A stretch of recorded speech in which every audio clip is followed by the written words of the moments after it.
de la Academia de San Carlos en 1879, publicada en el periódico La Libertad el 13 de enero al 4 de febrero de 1880, recogido por Ira Rodríguez Panarcolini.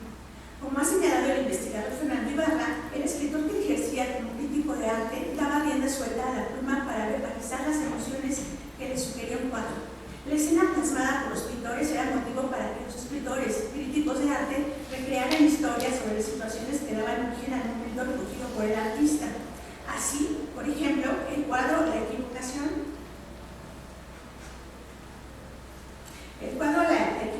de Manuel Carranza inspiró a Herrera en torno a que la jovencita rubia recorrió con efusión el jardín, lo que le causó cansancio y se quedó dormida sobre la piedra mientras ella descansaba. Un colibrí aprovechaba para beber el néctar de sus labios. A diferencia de la prolija pluma de Altamirano, las crónicas de Herrera fueron breves, quizá para condensar la atención de las lectoras a las que estaba destinado el diario del hogar, o también porque para el crítico de teatro la destreza de los pinceles era un terreno desconocido.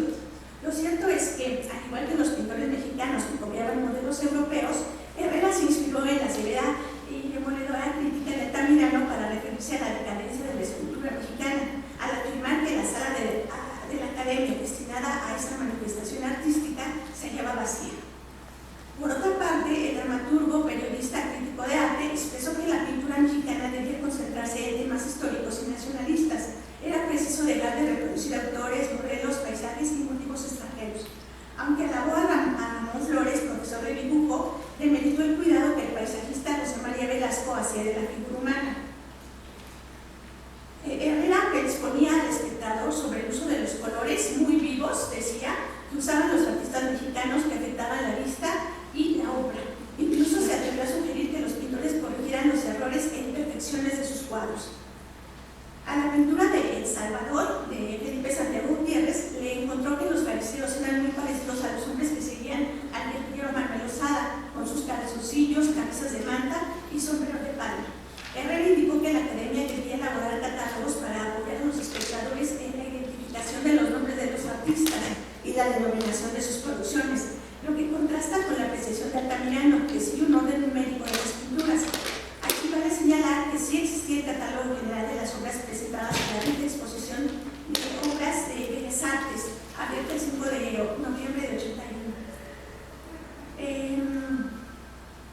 Probablemente para un espectador común como Herrera era desconocido, mientras que el destacado escritor periodista Altamirano se proveía de todas las herramientas para conocer las obras. El diario del hogar trató de equilibrar la crítica de Herrera con la precisión estética de un periodista estadounidense que asistió a la 20ª exposición y al regresar a Nueva York elaboró una nota para el Harper's Monthly Magazine en febrero de 1882 en que alabó el desempeño de los artistas mexicanos, pese a la falta de apoyo del gobierno, de los particulares y el escaso gusto de los espectadores nacionales, aunado a que aseguró que la exhibición de los cuadros en la Academia de San Carlos estaba al nivel de los que colgaban en el Louvre, Florencia y Bolonia, además de que los alumnos de esa institución eran superiores a los estudiantes de la Real Academia Británica. Aunque todavía no tengo acceso a este artículo, es probable que lo haya escrito algún amigo o conocido de Felipe Santiago, ya que en Nueva York residía el poeta diplomático colombiano Rafael Pombo, quien se convirtió en su protector y mecenas y tenía buena relación con los periodistas de aquella ciudad.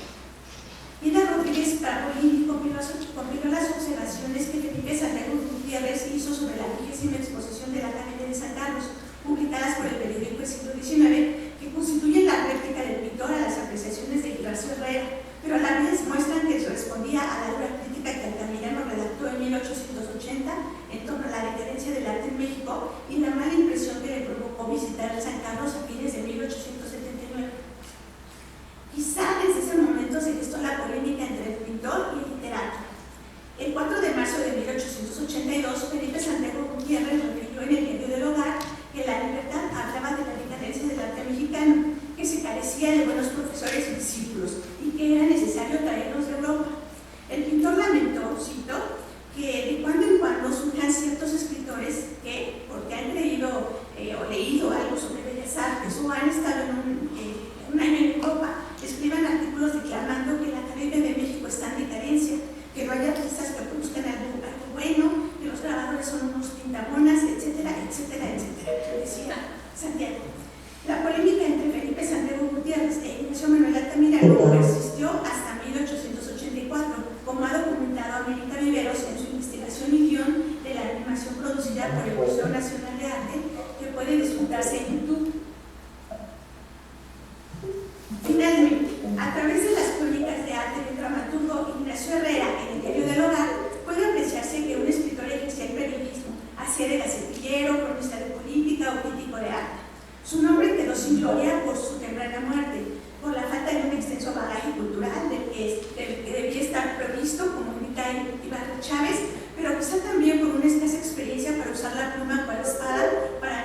nos aportó Ida Rodríguez Parmolini.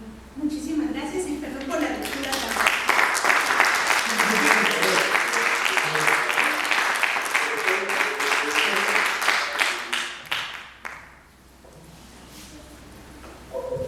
Bien, pues muchas gracias Lili por esta interesante ponencia, y ahora le pasamos la palabra a Rosemary Calderos, que ella nos acompaña desde el Colegio de México con una ponencia titulada Dos preocupaciones de la crítica de arte, de Manuel Gutiérrez Nájera, 1881-1894. Muchas gracias por su presencia, felicidades a los organizadores, nos han puesto a pensar sobre un terreno, la verdad es que pues poco frecuente. Entre 1881 y 1894, Manuel Gutiérrez Nájera publicó 11 artículos cuyo tema central fue el comentario valorativo de óleos, esculturas, grabados y exposiciones de pintura. En estos textos podemos identificar la existencia de una crítica que, utilizando artificios literarios, fija una postura moderna frente al arte, lo cual se puede sustentar por dos indicios. Por un lado, porque propone como necesaria la intervención del Estado en el impulso, la formación y manutención de sus artistas, es decir, observa el mecenazgo privado o eclesiástico como un modelo del pasado, a la vez que señala los equívocos caminos del encargo burgués o comercial. Por otro lado, porque en los artículos utiliza estrategias literarias como la ironía, el humor y la parodia para argumentar sus ideas estéticas, con el objetivo de formar opinión en el público, advirtiendo el advenimiento de valores burgueses en el proceso secularizador de las artes.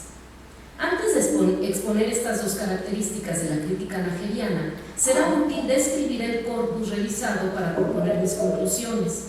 Se trata de 11 piezas publicadas por Gutiérrez Nájera en los periódicos El Nacional, El Noticioso, El Cronista de México, La Libertad, El Partido Liberal y el anuario Almanaque Mexicano de Arte y Letras para 1895, que actualmente están ya reunidas y editadas críticamente en el volumen Obras 16, Arte, Viajes, Espectáculos, proyecto de obras dirigido en aquel momento por la maestra Ana Elena Díaz Alegre. Como con su nombre o con los seudónimos El Duque Job o Monsieur Cantal, el autor opina, describe y hace la crítica sobre diversos temas relacionados con el arte: el centenario de la Academia de San Carlos, el recién instalado monumento Enrico Martínez, la exposición de pinturas en el Hotel del Jardín, la exposición permanente de San Carlos, los grabados e ilustraciones de una revista y un almanaque, la estatua de Dante en la antigua Biblioteca Nacional ubicada en San Agustín, el devenir del escultor Primitivo Miranda e incluso el Salón de París de 1890. Los textos casi siempre toman la forma de crónicas o artículos de opinión, pero hay incluso ejercicios exclusivamente frásticos como el titulado El Puente de Medellín, que se advierte como prosa poética elaborado para acompañar un grabado. Pero en las crónicas de exposiciones, Alma Silvia Gallardo ha identificado también narrativas complejas nacidas de la énfasis plural de pinturas. En las siguientes líneas me centraré en el par de artículos dedicados a San Carlos, estableciendo una comparación con el artículo que, desde mis conjeturas, le sirvió de modelo, pero de modelo a subvertir. Siguiendo la tradición francesa, aprendida tal vez en Baudelaire, Théophile Gautier, Émile Zola y los hermanos Goncourt, en que la gente de letras juzga y hace la crítica de las exposiciones de arte, Ignacio Manuel Altamirano publicó por entregas en La Libertad las impresiones de un aficionado sobre el Salón de 1879-80 en San Carlos, a la que se ha referido Lili. Este texto, reunido en 80 entre dos pastas por la imprenta de Francisco Díaz de León, servirá de modelo y referente poco después a Gutiérrez Nájera para pergeñar sus propios artículos, pero cuestionándolo, fijando con las mismas piezas escultóricas y pictóricas mencionadas por Altamirano otro lugar estético distanciado del realismo. Haciendo gala de un lenguaje juguetón, humorístico e irónico, el Duque Job enunciará perspectivas y valores que cuestionaban las ideas de belleza manejadas por el común del público, y lo hará con parámetros que me parece ya podemos llamar modernistas. El Nacional y La Libertad serán los periódicos donde en 1881 y 83 establezca esa distancia respecto al paradigma realista nacionalista de Altamirano. A ello regresaremos más adelante, pues en primer lugar importa detenerse en la idea sobre el financiamiento del arte desarrollada por Altamirano al inicio de su ensayo. Luego de decirse decepcionado, justo lo que ha mencionado Lili, luego de decirse decepcionado porque las exposiciones de los últimos años no parecían responder al conocido axioma de que México es la Italia del Nuevo Mundo, que solo había servido para infatuar artistas y público, Altamirano examina las causas de lo que considera el estancamiento artístico y encuentra que muchos lo atribuían, cito, a la falta de porvenir que tienen en nuestro país el pintor, el escultor, el grabador y el arquitecto, porque nadie los protege. Y se pregunta retóricamente, ¿será esto verdad? Altamirano afirmará que no y justificará que si bien la escasez del presupuesto del gobierno no permite establecer concursos, erigir estatuas, ni formar una galería histórica para dar trabajo productivo a los artistas, sí ha permitido sostener la Escuela Nacional de Bellas Artes, pensionar a algunos de los alumnos y enviar a los mejores a Europa para que estudien en sus museos. Sin embargo, le parece necesario establecer prioridades para el erario, pues dice que por su constante pobreza, cito, no podría, sin desatender a ramos preferibles a la industria y a las mejoras materiales, por ejemplo, subvencionar obras que son en la vida nacional lo que es el lujo en la vida privada. Y remata, cito, por otra parte, los artistas, así como los industriales y los comerciantes y los que se dedican a las mejoras materiales, no deben esperarlo todo del gobierno. Hasta aquí Altamirano. El arte equiparado al lujo y la recomendación del autoempleo o de la búsqueda personal de recursos privados por parte de los artistas son dos ideas que no suelen asociarse con las políticas del puente de gobiernos de Díaz y Manuel González.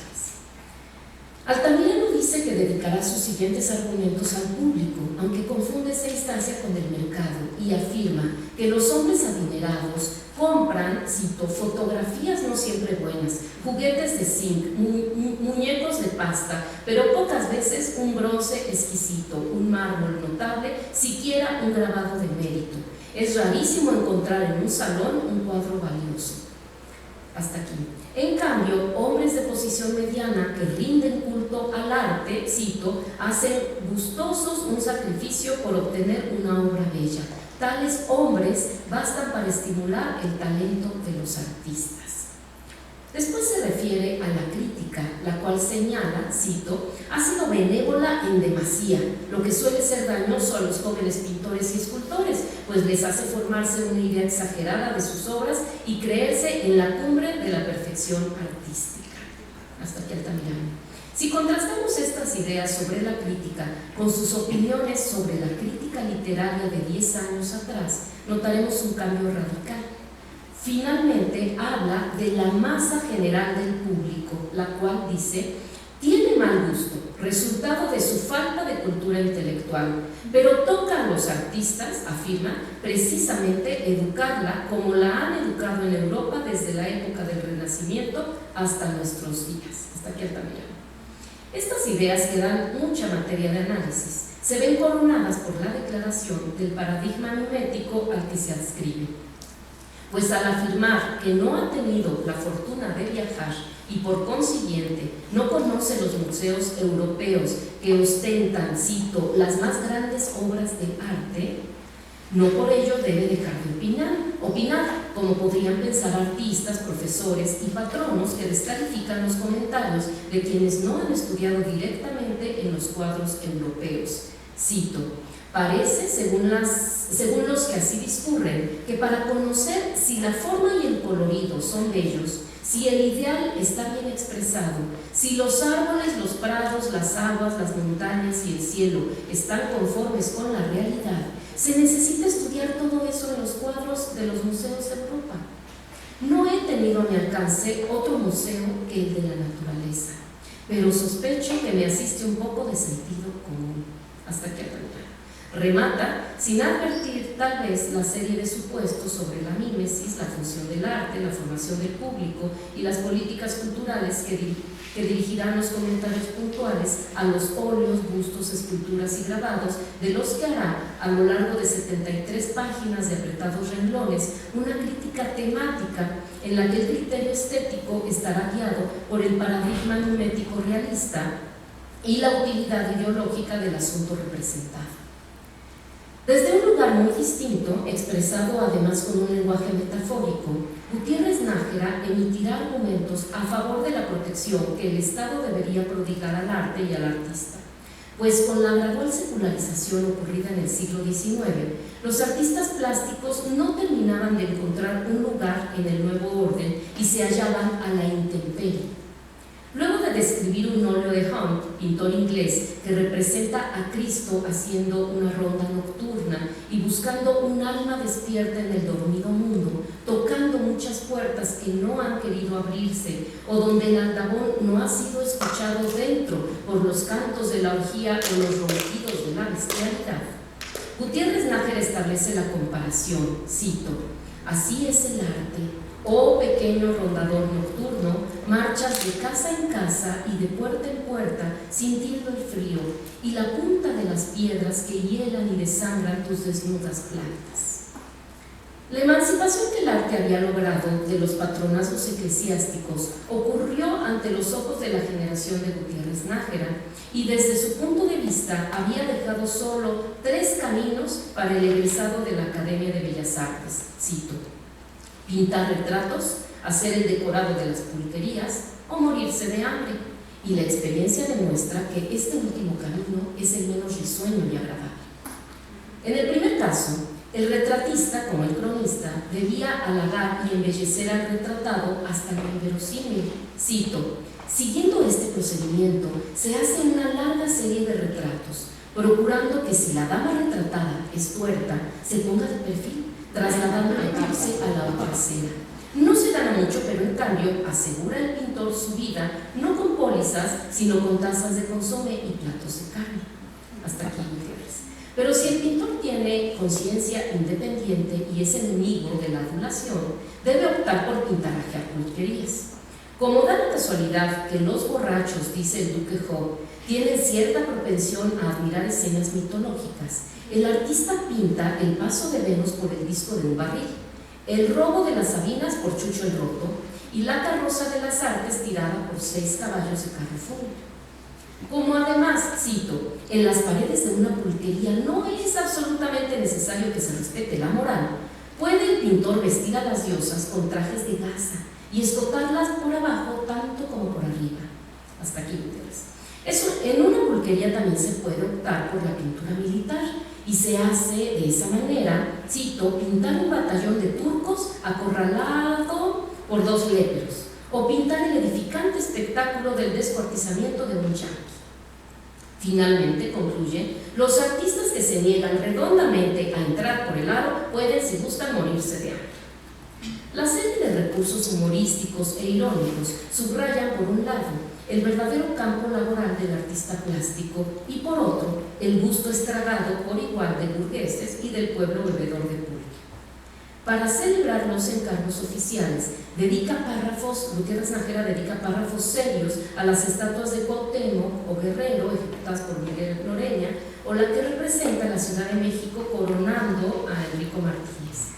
En cambio, para formar el gusto del público, en lugar de recurrir a las antiguas fórmulas aleccionadoras de un narrador adoctrinante, utiliza nuevamente el humor y la ironía y recurre al tópico del público burgués, maleducado e ignorante. Pero en esta ocasión, la característica definitoria de su ridiculez será el aprecio de estos sectores por las obras que responden al paradigma realista que tanto ensalzara Altamirano solo 3 años atrás. Cito en extenso esta caricatura del público que visita el museo. Cada domingo desfila por las galerías de la Academia una gran procesión de horteras y burgueses, dignos de figurar en alguna novela mexicana, siempre que hubiere en México un Monier o un Champfleury capaz de imaginar y de escribir una obra semejante. Pobres gentes, van a la academia en familia como entró Noé al arca. Cuelga de su brazo una inconmensurable mole femenil llena de perifollos y cintarros. Esa matrona romana es la esposa. Para aquella visita solemne se ha adornado con todas las flores viejas y listones desteñidos que encontró en los rincones del armario. Aquella tonelada de mujer va a admirar el torso escultórico de las Venus y la elástica musculación de Diana Cazadora. Los chicuelines marchan por delante, golpeando el empedrado con sus tacones nuevos. Cerca de la señora marcha la niñera, llevando en brazos al último retoño de aquella pareja, si bien asortida. Los que miran pasar a aquellos amantes retrospectivos, tan alegres, tan satisfechos y tan gruesos, murmuran con envidia tal vez: Pablo y Virginia. Los niños quieren tentar las calzas de color y la red del pescador esculpida por Guerra. El padre se acerca a los bustos de Santana, Alamán, Couto y Pesado. Todos fueron sus amigos. La caravana bíblica sube después las grandes escaleras y entra a las galerías de pintura. Comúnmente los visitantes domingueros prefieren la galería de la Escuela Moderna Mexicana. Lo que más admiran en el padre de las casas de Parra es el huipili de la India. En el cuadro de Juana la Loca, el terciopelo rojo del dosel, y en el arca de Noé, la variedad y riqueza de las plumas que ostentan los pintados pajares.